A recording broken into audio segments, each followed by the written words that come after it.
গোসল করিবার নিয়ম। প্রথমে 2 কবজা পর্যন্ত দুইয়া পরে ইস্তিনজা করা, শরীর হইতে নাজাসত দূর করা।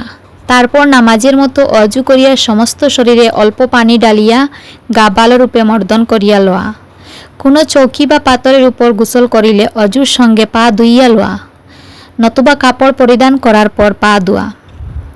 গা ভালোরূপে মর্দন করার পর 3 বার মাথায় পানি ডালা, তারপর ডান কাঁধে 3 বার, তারপর বাম কাঁধে 3 বার। তারপর আবার মুখ ভরিয়া কুল্লি করা এবং নাকের নরম অংশ পর্যন্ত পানি পৌঁছানো।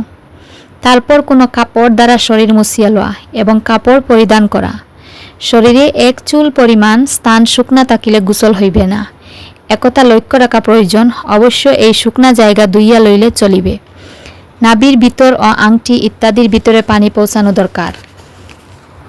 গোসলখানায়, বাথরুমে কিংবা কোনো নির্জন স্থানে উলঙ্গ হইয়া গোসল করা যাইতে পারে, তবে এই অবস্থায় না দাঁড়াইয়া বসিয়া গোসল করা উত্তম। যদি কোনো স্ত্রীলোকদের স্বপ্নদোষ হয় এবং স্বপ্নে স্বাদ উপভোগ করিয়াছে, কিন্তু সজাগ হওয়ার পর দেখিলে যে মণিবীর্য বাহির হয় নাই, এই অবস্থায় সাবধানতা হিসাবে গোসল ওয়াজিব। ইমাম মুহাম্মাদের মতে এবং অন্যান্যদের মতে ওয়াজিব নয়, ইহাই বিশুদ্ধ অভিমত। স্বামী স্ত্রী সজাগ হওয়ার পর বিছানায় মণি দেখিয়া উভয়ে অস্বীকার করিলে এই অবস্থায় সাবধানতা হিসাবে উভয়ের উপর গোসল ওয়াজিব। কাহারো মতে মণির আকৃতি দীর্ঘ কিংবা হালকা জর্দ রং হইলে স্ত্রীর উপর গোসল ফরজ।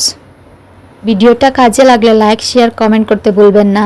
আসসালামু আলাইকুম। আল্লাহ হাফিজ।